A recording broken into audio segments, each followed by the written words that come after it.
Deputy President, I'd like to just spend a short moment this evening to pay tribute to the organisers of Beef Australia 2015 this year. It was held in Rockhampton last week. It was clearly the best Beef Australia Expo we have ever had, and that's been the overwhelming feedback from all of those who attended. It's an event that's been going since 1988, and it continues to get better every 3 years when it's held. And I want to particularly pay tribute tonight to the organisers of Beef Australia 2015, particularly the chairman of Beef Australia, Blair Angus, and also his hard-working wife Josie Angus, and the CEO of Beef Australia, Dennis Cox, and his hard-working team. They did work very hard for almost 3 years. I remember first meeting with them probably almost 3 years ago. It would have been while they were in the very initial stages of planning for the event. And at that meeting, they did it. Even at that stage, had a vision for what they wanted to achieve. They wanted to showcase the industry, the beef industry, to the world. They wanted to help facilitate trade and business with other nations. They wanted to make Australian consumers more aware of the beef industry, and they wanted to provide an opportunity to educate other beef producers and share information among them. And they certainly did achieve all those things, particularly through the very successful Global Celebrity Chef program, where they invited celebrity chefs from all around the world. Some of these chefs from the Middle East had hundreds of millions of viewers of their programs.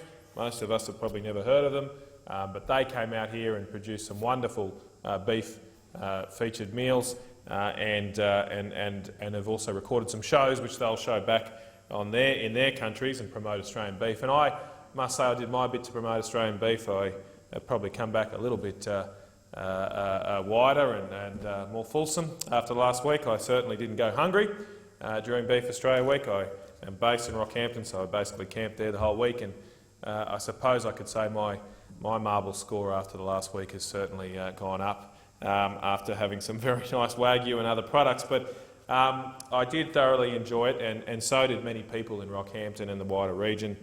More than 90,000 people attended Beef Australia Week last week. That was up from the previous one. There was around 4,500 cattle that had entered the various competitions from over 30 breeds all across the country. And I would say it was all across the country. I was lucky enough to attend the carcass beef dinner and award ceremony last Tuesday night, but I was disappointed that Queensland didn't do as well as I would have hoped in that competition. But Tasmania and I think Western Australia, Senator Reynolds, through you, Mr. Deputy President, were very, very well represented in the winners of that carcass competition based on MSA grading levels. But Queensland did have a few victories. We did also win the best breed of bull as a Brahman breed, as you'd expect in Rockhampton. So that was some consolation. We also had representatives or visitors from 55 countries come to Beef Australia 2015. That's a remarkable achievement. That is double the number of countries that attended the 2012 Expo just 3 years ago, and I want to particularly highlight that I think that's a great achievement of the committee to attract so much interest from 55 different countries. It's about a third of the countries that exist in the world, and when you think of the beef production sector, it is very concentrated in a few of those regions and countries, so that's a remarkable achievement. Certainly the beef trade is not so concentrated, and I do want to pay tribute to our beef industry and the efforts they do on the front line of our diplomatic efforts.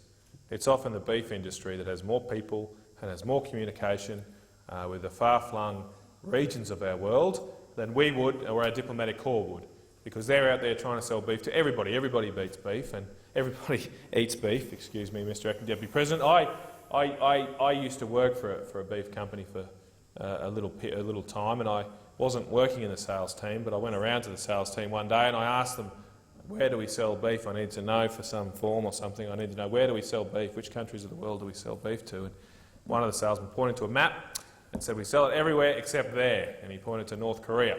And now that was a slight exaggeration, but it wasn't too much of an exaggeration. We do pretty much sell beef all around the world, including to Mongolia and many countries in the Middle East, and we should cherish the work that our beef industry does there to help our diplomatic efforts, because it's often them that are establishing the very strong relationships in Southeast Asia, in Vietnam, in Cambodia, in Laos, in Indonesia, in Malaysia, that bring our countries and nations together more and establish the kind of friendships that will help us get through more difficult times in those relationships. There was also around a $32 million injection to the local economy thanks to Beef Australia 2015, and it was a very well-timed injection to our local economy. As some would know in this chamber, the Central Queensland region has been hit pretty hard in the last couple of years, first by not a natural disaster but more an economic disaster, in the sense that the mining industry is a little bit down and something like 15,000 jobs have been lost in the black coal mining industry in the past 2 or 3 years, and that's been very difficult for Central Queensland to adjust to. But of course, at the beginning of this year, a tropical cyclone Category 5 hit the Central Queensland region and also did quite substantial damage, particularly to the economy, to local farmers in the region and local tourism assets. It's great to see that the region has bounced back on its feet, and there were many visitors over the Easter period, and I hope many more during the winter months. A great place to come and visit during winter because it's much warmer than this place. And many people took that opportunity during Beef Australia, and $32 million injection was a great thing for our economy. It was also a great investment for this government to take, because I'm very proud that this government promised at the last election to invest $2.75 million to help Beef Australia be conducted. We were good to that promise, and we helped the committee put on such a wonderful event. I remember helping that committee achieve that funding commitment, and it's a great result for the whole of the beef industry in Australia. And I certainly hope that future governments support future events. As I say, they occur every 3 years. I want to finish just briefly on a couple of more policy-related matters. We were also lucky enough last week to have great representation from all levels of government. The State Agricultural Minister in Queensland was there earlier in the week, but we also had the Deputy Prime Minister on Wednesday, the Agricultural Minister on Thursday, and finally on Friday the Prime Minister came to visit Beef Australia 2015, and I certainly thank him for making the time to come up to the event. And at that event he made a very exciting announcement for the beef sector and for Northern Australia generally.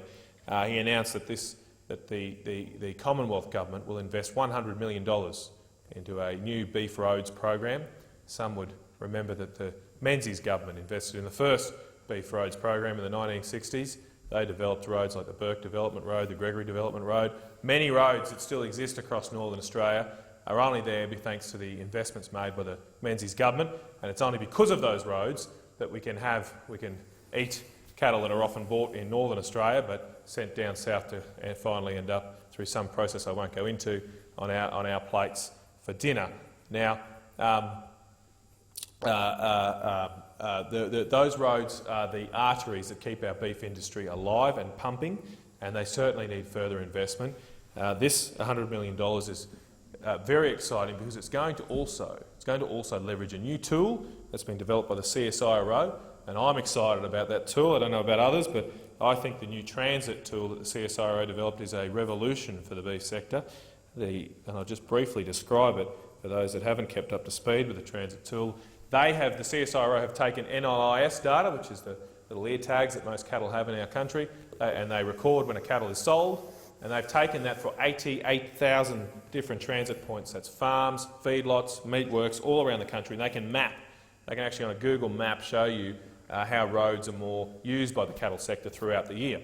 And they can look at where the pressure points are, and we are going to use that information to work out, well, how best can we spend that $100 million to alleviate the pressure on our road network and bring down costs for cattle producers in our country, because often, particularly for our northern producers, the cost of transporting a cattle from the producer to a feedlot in the south or a meatworks can be anywhere above $100 a head, and sometimes it can even be up to a quarter to a third of the final value of that beast. And if we can make headway on those costs, we can do more to return value to our beef producers and have a stronger beef sector for our nation.